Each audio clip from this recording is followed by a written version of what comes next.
intersection of the planes given by those equations. It says, find a vector parallel to the lines of intersection of the planes given by the equations. So what this means is you're going to have two planes. Here's one of them. And let's say here is another one of those planes. Does everybody see what I'm trying to draw there? It wasn't half bad. It's not bad. Yeah. Just make that go like that. There we go. Is that pretty good? So the point is you have two planes, and there's the intersection right there. So what it's asking you for, here's the line of intersection. It's asking you for specifically find a vector parallel to the line of intersection of planes given by these two equations. Great. It's not about having detailed drawings that are ticked off with unbelievable accuracy, like plotting points. It's about the relativity in the big picture. So here's one plane, and let's call this other one, what was it, 4x plus what? Plus y minus 3z equals 7. There are a couple ways in which these questions can be hard that are both in the same category of it's about the concept, not the algebra. The concept here is a little tricky. The second thing, if you find yourself setting up lots of simultaneous equations and lots of crazy algebra, always ask yourself, am I using what the section just described? The book is actually really good about keeping things on task. Sometimes it calls out random stuff, but it usually says if it's calling out something that you haven't seen in a while, it'll say like, use example 5 from section 7.2, or check out this, here's the difference of sign formula, right? So in this case, you might think to yourself, okay, this is a little hard. It's also hard because it's not asking you for a specific vector. It says find a vector, right? How many vectors are parallel to a line? It's all about the direction, right? It has nothing to do with the magnitude of this thing. So let's look at that vector for a second. What was the cross product all about? What did it give you? When you take the cross product of two vectors, what do you get? Come on, what do you get? You get a, Lena? Vector. You get a vector that's what? Yep. You get a vector, the component of one vector that is parallel to the other vector. The component of one vector. If you take the cross product of u and v. The cross, Hold on. So if you take the cross product of u and v, what do you get? You get a vector that is, tell me one thing about it. Perpendicular to both other vectors. u and v, and equal. The what? Emily, finish it. Magnitude of the vector is equal to what? The Area of the. Yeah, it's a long sentence. The cross product of u and v is equal to the vector that is perpendicular to both vectors that has a magnitude equal to the area of the parallelogram formed by the two vectors. It's a long sentence and there's nothing really you can cut from it, okay? But the key thing to realize is we form perpendicular vectors with cross products. Given two vectors, we form perpendicular vectors. Let's look at what's on the board right now. We have two planes, right? What can you identify easily and in straightforward manner? And I use those words very specifically because I hate using the word easy or straightforward in math. It's an insulting or some word or one that you don't need to hear. Whenever a book says, clearly the answer is 7, that's when you can like punch the book in the face, okay? What can you identify immediately about this plane right here? Tell me what you know about this plane. What's one thing you know about this plane? 2, -3. The what? Yeah, what's the normal vector here? It's 2i minus 3j, or 2 negative Yep, 3, 5. So we know what the normal vector for that one is, right? Do we know what the normal vector is for this one? So we'll call this one n2, okay? What's this one going to be? 4, -3. So we know the two normal vectors. Are you with me so far?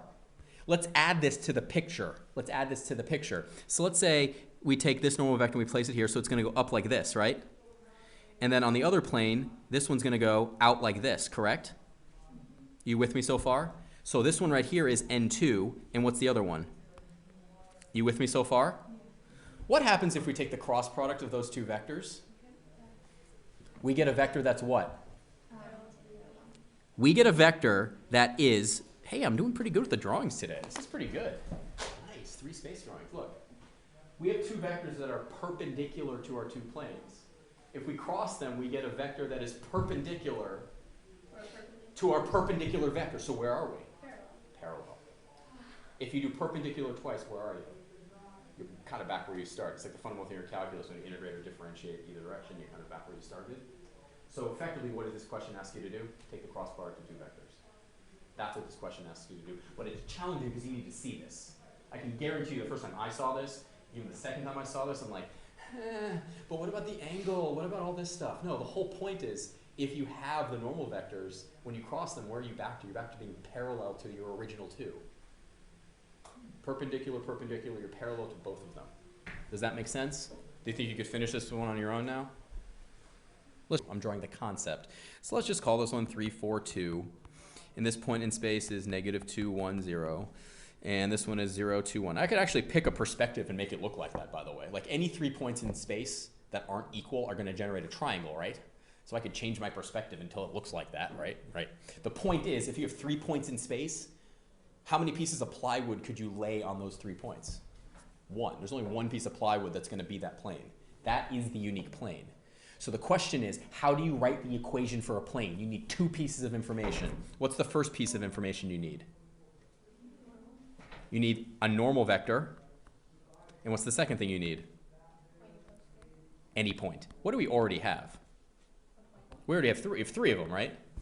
So we need a normal vector. What is the cool thing we have that can generate normal vectors for us?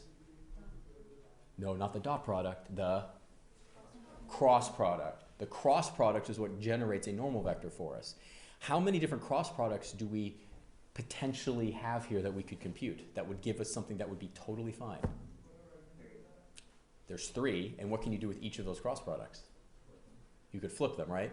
So for example, I could say, I'm going to start here and go that way. So there's the first vector. And I could take my second vector, meaning here and going there. So what's my vertex? 3, 4, 2. Does everybody see that? So if I do the cross product there, the normal vector might look like this, for example. If I did the cross product here, what would that look like? Oh, it would go up like this. And what would this one look like? Up like this. What's the relationship between those 3 vectors? They're all what? They're all parallel to each other. Are they going to have the same magnitude? No. Why not? Why aren't they automatically? They could have the same magnitude, but for these to have the same magnitude, what would have to be true? What? It would have to be an equilateral triangle, right? The magnitude of each of these vectors is equal to the area of the parallelogram formed by the 2 base vectors, right? Yes. Do we know for certain if these are all the same length? No. If they are the same length or the opposite length, then yes, they would be. But what are we interested in? We're interested in the direction, not the magnitude. So go to the board right now, everybody, and this is what I'd like you to do. Ready? We're going to call this point, we'll call this point A right here. Here's, oop, that is not what I wanted. And that's really not what I wanted. Okay, is it stuck on? Is it, 3. We're calling this point A. We'll call that point B, and we'll call this point C. Ready? I'm going to give you each a look about this. In 3 dimensions, those are the unit vectors that we use to build everything, right? We have 3 vectors, right? What goes forward? I, J, and what? K. You with me so far? So if you cross I to J, what direction are you going in? K. What is the magnitude? Well, what is the parallelogram? What parallelogram do you form when you do this box? What is that? That's literally a what? It's a square. What's the volume of that square? What's the area of that square? 1, right? So I cross J is what? K. What's J cross I? Negative K. Good job, everybody. Now, could we do this algebraically? Sure. What's the component form of I? 1, 0, 0, right? What's the component form for J? 0, 1, 0. So theoretically, if we did out the cross product, which we could do, what would the cross product be theoretically? 0, 0, 1, because what is that? That's I, that's J, and that's what? K. And if you reverse it, you end up with the negative. You with me so far? Cool. Don't worry about example 2. I want to give you properties of cross products just to make sure we understand these. This area right here is going to be equal to the magnitude of B. Well, I don't need a parenthesis in there, so I won't put it in there. B cross what? C. Are you with me so far? Okay. So we have the area of the base. What do you think the formula is for the area of a parallelepiped, like the geometric formula? What do you need to multiply that area by? It's the area of the base times the, what do you think? It's the height. It's actually a direct extension of the area of a parallelogram. Did it matter where that, you could slide that top around, do you remember? For a parallelogram, it's all about the base and the height. It doesn't matter how wide it is, right? Because it just gets skinnier. So we need to multiply by the height. What I want you to realize right now is that the cross of B and C is going to go in a perpendicular direction, right? But what is the magnitude of this? The area of this. So this is the visual representation of this area, okay? But for all intents and purposes right now, this is what I want you to do. Ignore this for now, okay? Just ignore that. I think it's not helpful at the moment. But the area, we need to find the height of this thing, right? We need to find the height of this thing. So if we look at this triangle right here, does everybody see that triangle right there? H is going to be right there. What is the cosine of theta equal to right here? What's the cosine of theta equal to using that triangle? Close-ish. What? Adjacent, so H over what? Magnitude of A, yes. So what does H equal? Times theta.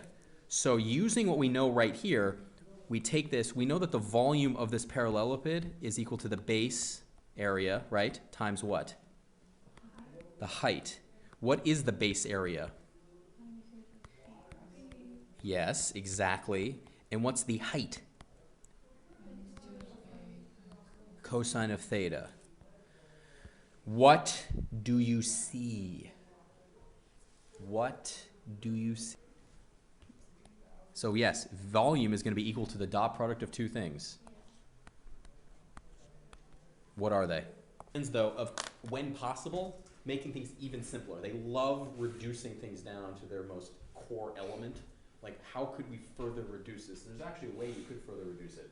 Take a look at some of the work you did right here. I like how people wrote this out over here. You have 21 minus 4, right? What did that become?